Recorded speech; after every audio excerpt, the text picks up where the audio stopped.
right, guys, welcome back. You are still tuned in to Funtastic Fridays. And you're in the segment called Talk the Ting with Kim. And this week we're discussing parenting in the digital age. All right, but if it is that you're just tuning in, so far we mentioned that November is Parents Month. We spoke about why it was created to encourage families and the whole responsible parenting and communities coming together to help to raise children because they are future parents as well. You know, so we're planting that seed, positive seeds now, so we can grow into beautiful trees and flowers, and then we can just have a country full of beautiful trees and flowers, right? Wow. We want all the good things. So we have to start from now, right? And all the negativity what we've been planting, we need to dig up all of them. Because I don't want to see it in I may not be there to see it, but we don't want to see it in the future. Root them out, right? And we also started sharing a list of tips to assist with parenting in the digital age. So far we have mentioned for parents, you need to improve your digital literacy. So understand the internet more, understand social media more. Don't shy away from it, don't shun it, don't ban it, because that fixes nothing. Try to understand it so you learn how to maneuver it. Treat media as you would any other environment in your child's life. So just like how you're not gonna make your picnic go out to your site when you're on the road, you can't make them out to your site online, right? Practice screen time management. So you need to set boundaries not only for the children but for yourself. So you have to lead by example, right? So you can't be telling them that, you know, do as I say but not as I do. That don't work anymore. Not with them nowadays. Put in the ear, then we'll ask you a question. But they would be afraid for answer. Yeah. So we did think it, but we never want to say it because we don't want to sleep inside. But nowadays, listen, they're going to tell you it's not giving, this is not giving fairness. Yeah. And I no longer want to be with this family. Do you know like, I can take you to court? Ask the question like, Mommy, Daddy, are you guys broke? Exactly. All right, just say that. Yeah. That's what they're gonna tell you these days. These kids will answer you. Okay. So let's try to build that level of fairness because these kids now need explanation. You know, back then if your parents gonna tell you just don't do something, you just don't do it. And that is because of the digital age. We never have anybody really out there to give us information other than our parents. Yeah. And probably our persons who are adults around us. Yep. No, them kids here look up everything online. Yeah, man. They never ask you. Then come educate. Exactly. Actually, when you hear it and you think of the first time they hear it, they're like, "No, mommy." And them start break down everything about it. I saw like 4 videos on that already. Exactly, like, and they've been talking about this on TikTok. Exactly. So I know all of this. So enough of us understand. Step up the thing. Yeah. Right. All right. So now we're gonna discuss tip number 4. Discuss online safety with your children. Teach them. Talk to them about the potential risks of sharing personal information online and the importance of privacy settings. Use parental controls on devices and applications to restrict inappropriate content and monitor online activities. Teens especially need to know that once content is shared with others, so we're not saying only teens, all kids need to know, but especially teens, because I think they take some bigger chances. Because, you know, they're more free online. Exactly. They will understand certain things now, so they're going to take certain chances, right? So, teens need to know that once content is shared with others, they will never be able to delete or remove it completely. And this includes the texting of inappropriate pictures. So you might delete it from the application. And content as well, because you have word in it. Yeah, you have statuses and whatever.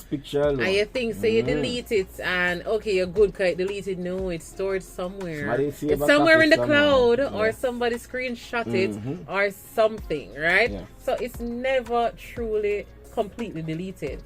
And this includes the texting of inappropriate pictures. So especially the teenagers, you know, hormones are kicking. So, and you think maybe you see it in the movies that this is what the opposite gender likes, or this is what somebody likes. So you're going to start doing it too because you want to be liked. No, teach them it's not the way to go. And I remember there was a whole season when I was in high school where almost every week was another schoolgirl picture online. Yeah, it was another schoolgirl picture online, and they were talking about ladies need to be more cognizant. And the sad thing is that, I mean, let me not say sad because I don't want this misconstrued, but it was just always girls.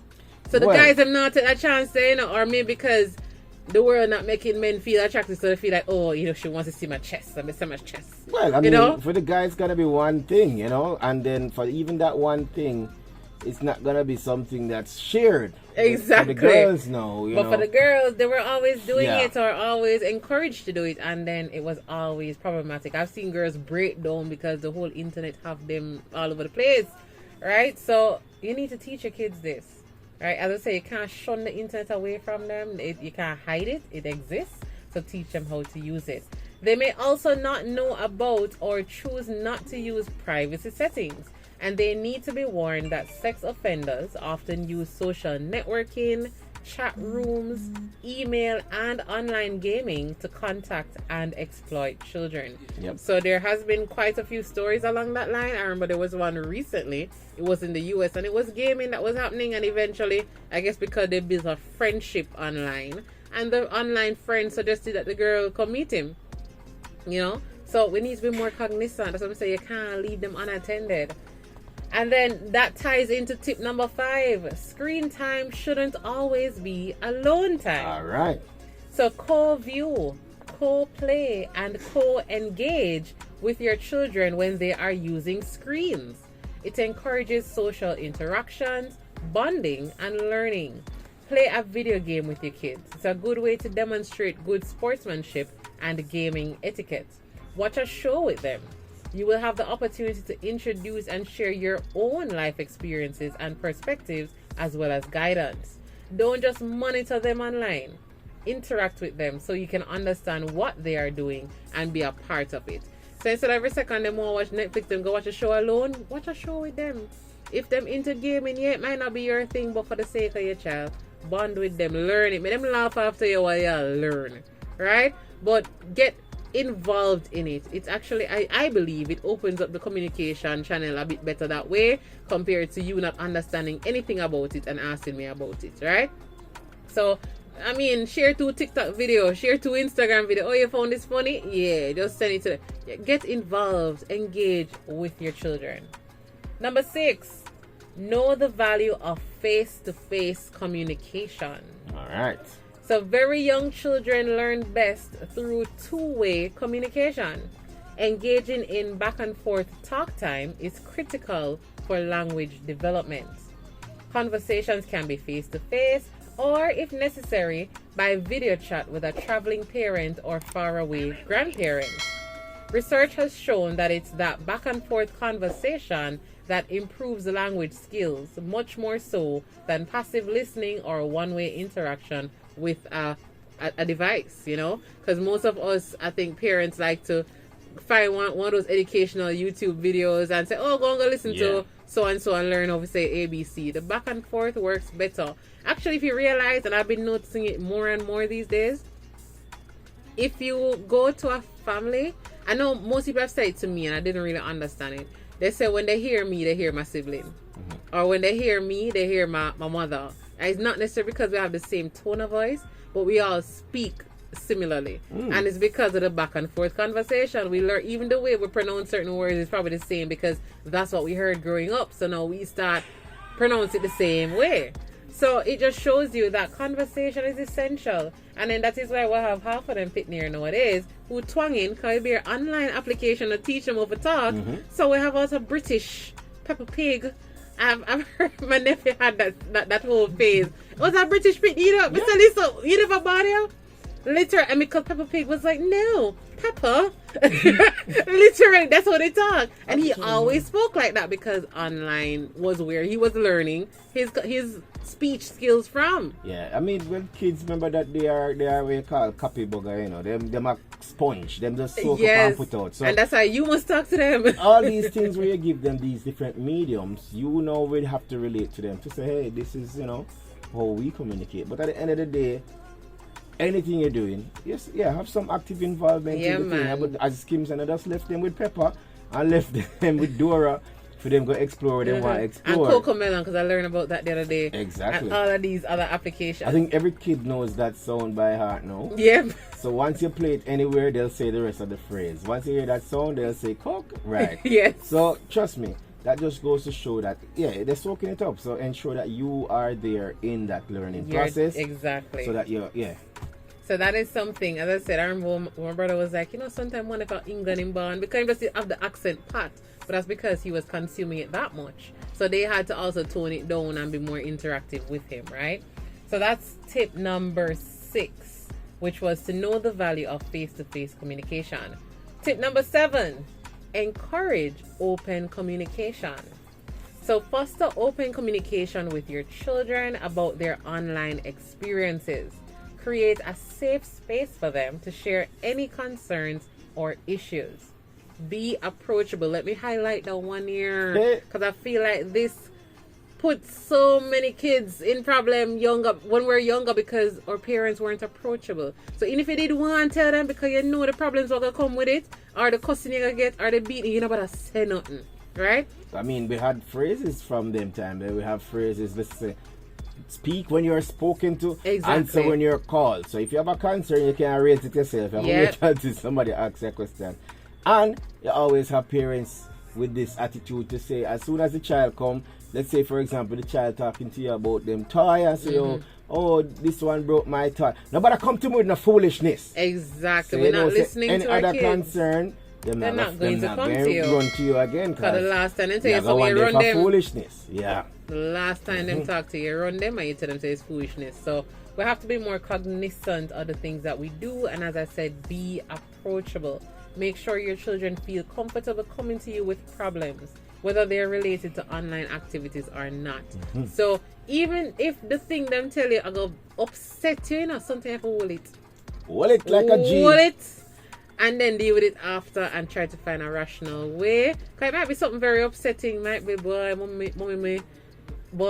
I lost my virginity. Listen, I can imagine as a parent that worse if you're 14, 13, 12. And you gonna tell me that? But at the same time, that is a life.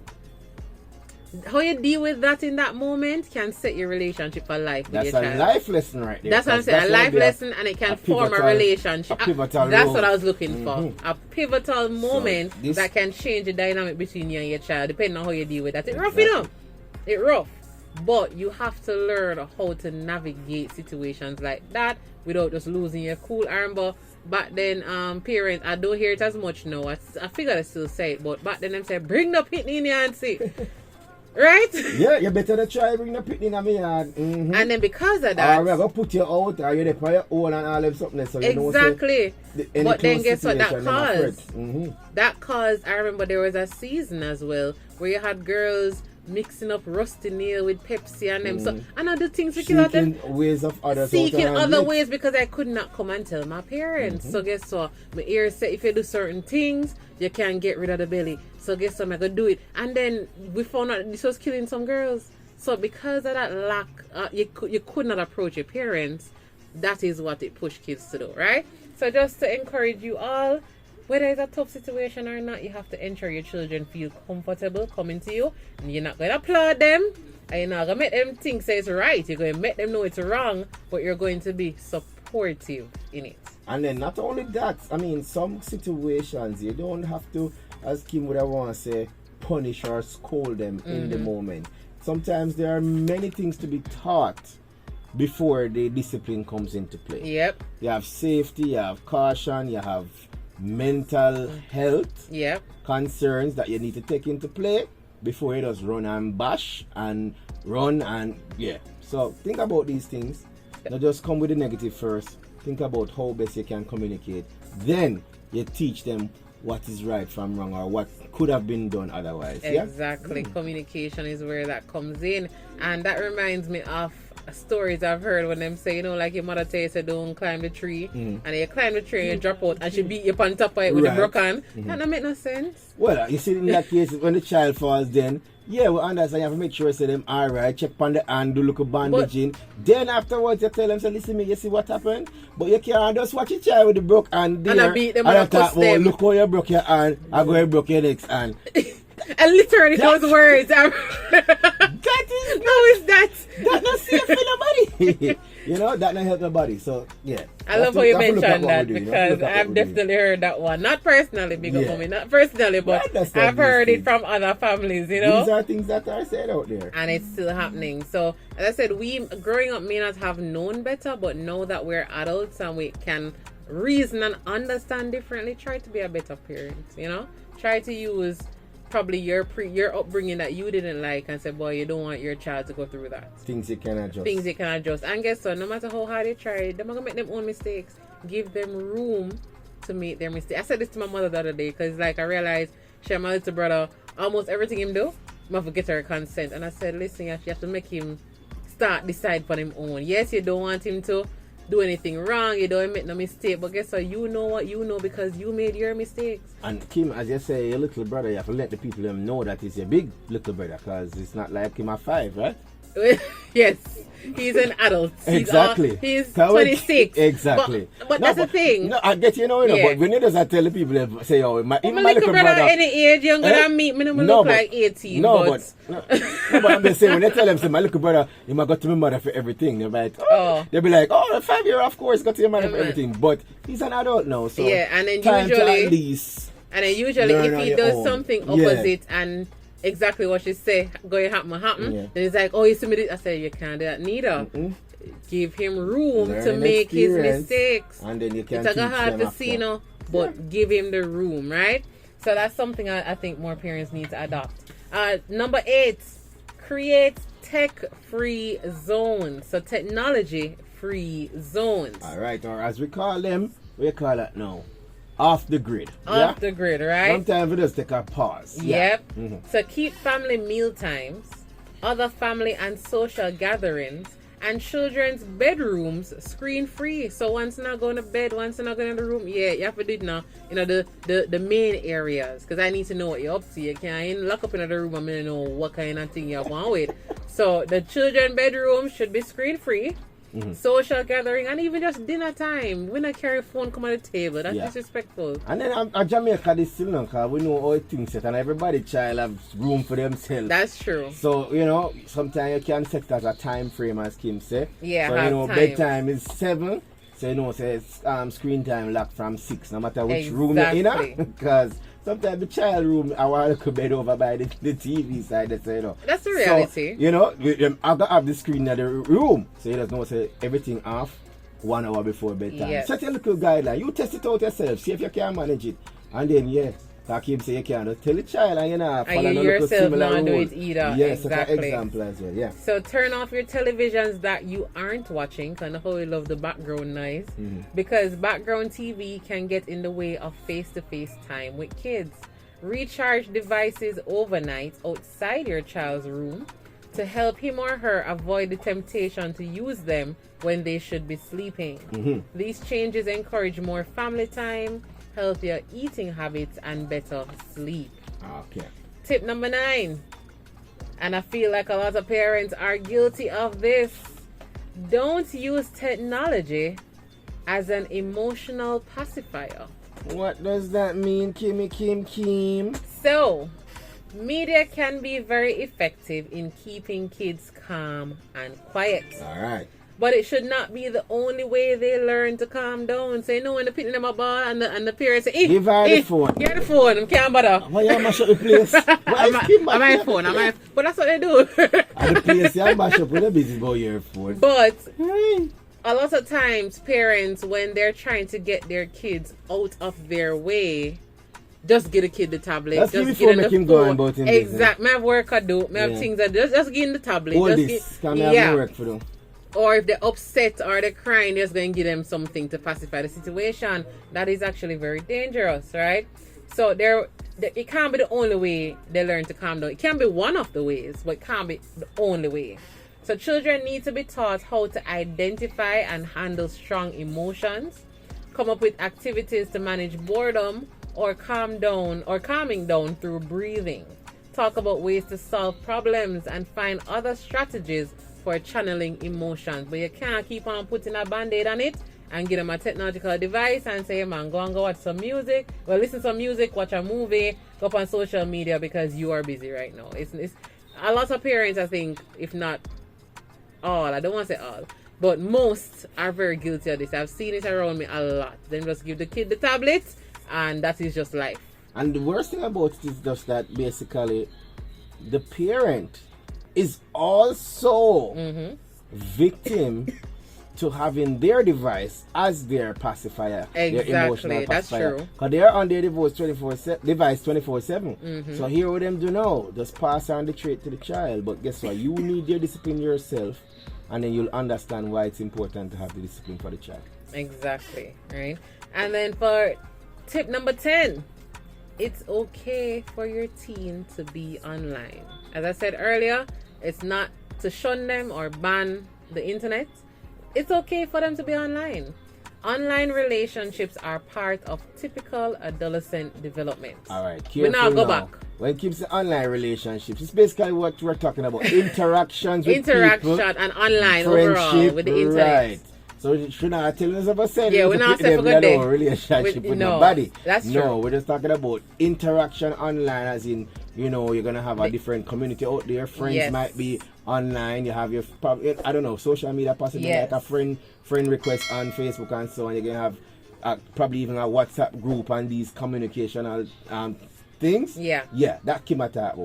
So basically, let me rephrase it. The internet not going nowhere. Exactly. It is here to stay, right? And it's a typical part of adolescent development.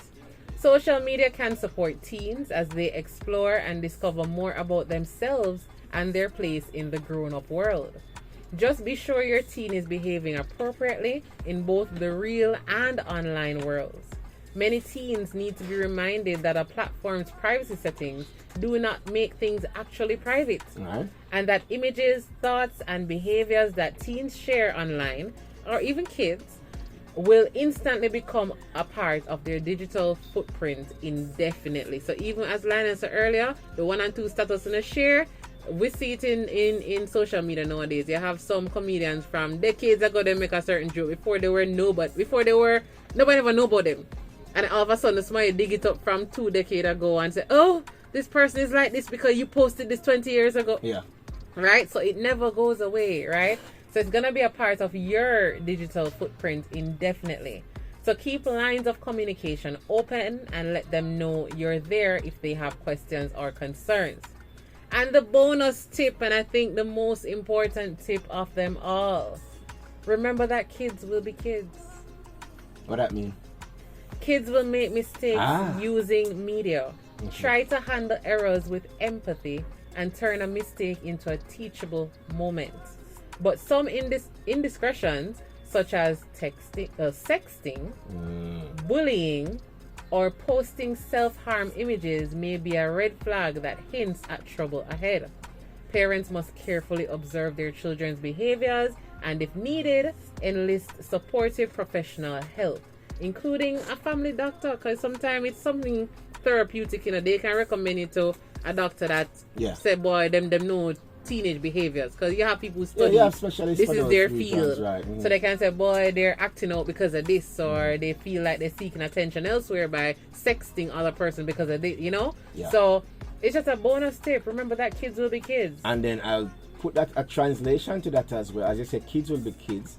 Another point of view to look at it from, another perspective, is simply you were once a child. Yep. So, and you just born big and know everything. You too was a little fool child. A little child when you never know all of the things that you know now, and you there forget a little scratch here, so a little hurt here, so a little mistake here, so. Yeah. So you too were a child, and you understand that. Sometimes you try, even though your parents say enough to do that, you too did something where your parents say enough to do. So, and not new. And I think that's actually why also parents are so overprotective, because they know the mistakes they made, and they're trying to prevent their kids from doing the same thing, because they knew what they went through. But guess what? You can't stop it. You can't stop everything. Teach them, and you can't stop everything, right? So to wrap it up, media and digital devices are an integral part of our world today. And as I said earlier, it not go nowhere. The benefits of these devices, if used moderately and appropriately, can be great. But research has shown that face-to-face time with family, friends, and teachers play a pivotal and even more important role in promoting children's learning and healthy development. So keep the face-to-face up front. Don't let it get lost behind a stream of media and technology. Alright. So that is it, guys, for the Ting with Kim.